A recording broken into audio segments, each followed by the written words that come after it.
Saudações, caros amigos, sejam bem-vindos uma vez mais ao canal Joel da Costa, o Advogado.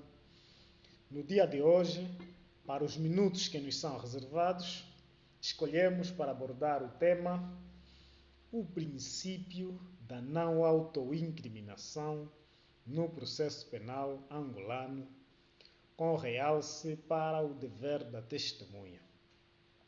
Este é um tema que reveste particular importância do ponto de vista prático, na medida em que, com frequência, os órgãos de justiça enfrentam grandes dificuldades para fazer presentes em autos as testemunhas, e estas, em grande número, sempre que são notificadas, por desconhecimento, por medo ou por insegurança, tendem a esquivar-se em responder às notificações.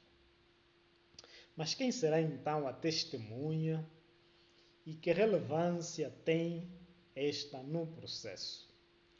A testemunha, não é? Diferente do arguido, do assistente, da parte civil ou dos peritos, é qualquer outra pessoa que reúna informações que sejam importantes para a descoberta da verdade material. Imagine lá que eu, a caminho do serviço, e presencie alguém agredir fisicamente a outrem. Eu sou testemunha. Por quê? Porque neste momento, no momento que decorria esta ação, eu presenciei, vi quem desferiu o golpe a quem, que reação teve esta pessoa. Então, estas informações que possuo são relevantes para a descoberta da verdade material. Ao ter essas informações, e poderão ser noutras circunstâncias, posso assumir a qualidade de testemunha para a descoberta da verdade material sobre esses factos que eu presenciei em torno do processo, não é? E esta afirmação encontra respaldo nos artigos 148 e 149 do Código do Processo Penal angolano, não é? Nestes artigos poderemos encontrar que sujeitos assumem a qualidade de testemunha. Meu caro amigo, não precisa temer ou esquivar-se quando for notificado para prestar declarações aos órgãos jurisdicionais. Aliás, se não responder voluntariamente a estas notificações e não as justificares no prazo de 5 dias, estes órgãos poderão assumir duas atitudes: ou notificá-lo novamente, ou, no mais grave, condená-lo numa multa num montante variável entre 204 a 1022 unidades de correção processual, em caso de ser o tribunal, ou, pelo contrário, este órgão emite um mandado de captura para que sejas detido e ser presente para responder ao ato sob custódia. E quando isto acontece, a detenção tem o propósito único da realização deste ato. O único fim desta detenção é para que sejas ouvido em declarações. Aí és ouvido, prestas as suas declarações e, no final, a entidade que preside ao ato emitirá mandado de soltura e é restituído em liberdade, com o respaldo nos artigos 135 e 136 do Código de Processo Penal. É importante compreender que, ao responder às notificações, já no ato, a testemunha poderá ditar as suas declarações em ata, não é? Respondê-las com verdade, sempre que for perguntado, e ao final do ato, estas mesmas declarações consignadas em ata lhe serão facultadas para que as leias e vê se estão conformes, e se as tiverem, este procede com a assinatura da ata. Se não estiver conforme, haver um erro sobre as declarações por si emitidas, informaste determinado facto e na ata vem relatar facto diferente daqueles que respondeste, poderá a testemunha pedir que seja corrigido esta imperfeição da ata.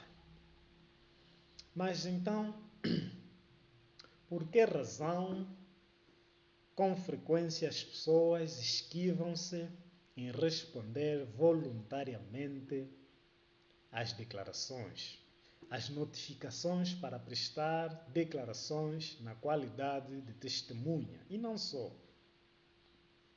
Enquanto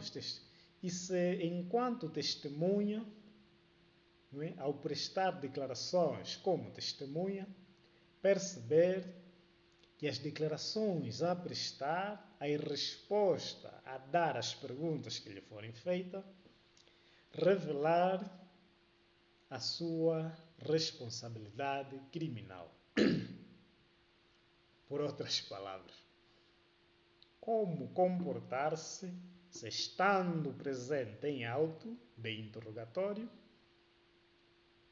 compreenderes que as declarações que has de prestar na qualidade de testemunha irão revelar que a sua posição processual no processo pode mudar. Em vez de testemunha, poderás ser constituído arguido. Lembrar que arguido é a pessoa sobre quem incidem fortes suspeitas sobre o cometimento de um crime. Bom, nesta circunstância, ao perceber que as declarações que has de prestar como testemunha irão revelar a sua responsabilidade criminal, e porque a testemunha não lhe assiste o direito ao silêncio,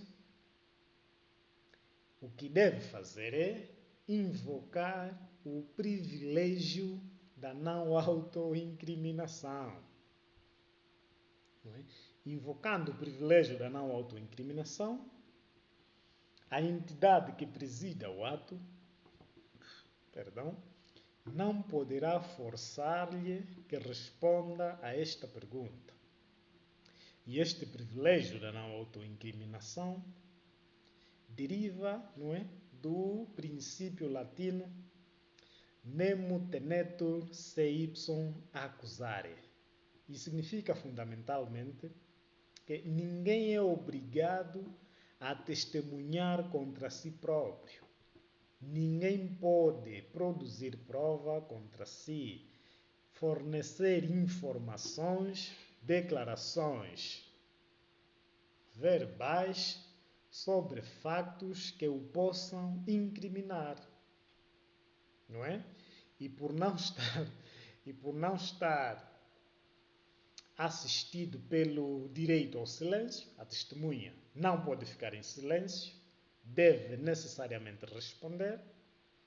Nesta situação, a testemunha informa a entidade que preside o ato: senhor investigador, digno procurador, meritíssimo juiz, ou a entidade que for, gostaria de informar ou gostaria de usar do privilégio da não autoincriminação previsto no número 3 do artigo 159 do Código do Processo Penal angolano, ao determinar, este artigo, este número, o número 3 deste artigo, nos informa que a testemunha não é obrigada a responder a perguntas sempre que alegar que as respostas podem fazê-la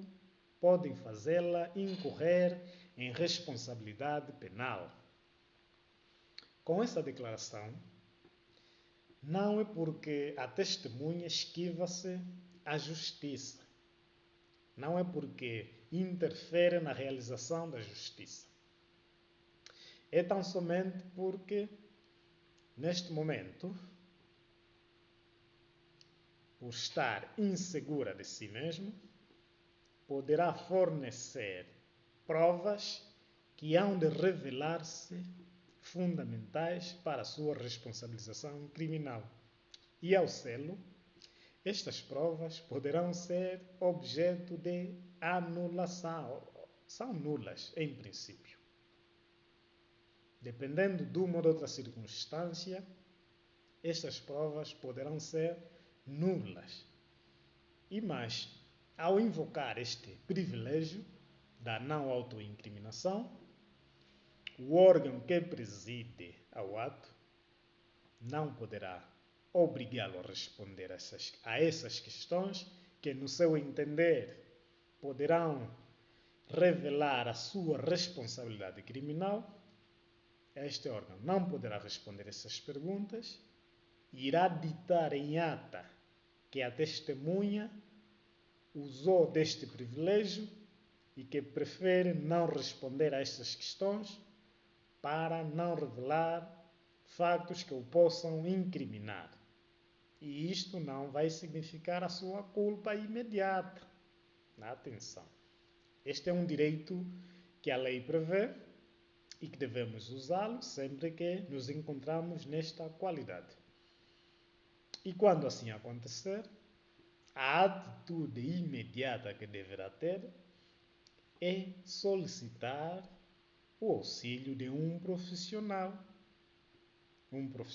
do direito. Falo dos advogados.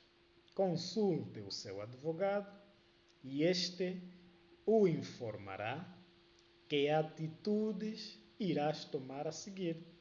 Porque certamente, se por um lado não responde a estas questões ao invocar o privilégio da não autoincriminação, e a entidade que preside limita-se a consignar isso em ata e a não forçar que as respondas, por outro lado, essa mesma entidade irá desencadear os mecanismos para apurar estas informações que não as pudeste prestar por invocação deste privilégio. Então, aí será fundamental que consultes o seu advogado para que este te informe que atitude tomar, que posição assumir, para que se prepares para o caminho que has de percorrer. Pronto, caros amigos, de forma simples, apesar de longa, nos 14 minutos que aqui acabamos de fazer, é desta forma que queríamos abordar este assunto, no realce do dever da testemunha, em resposta às perguntas em atos de declarações. Muito obrigado. Até breve.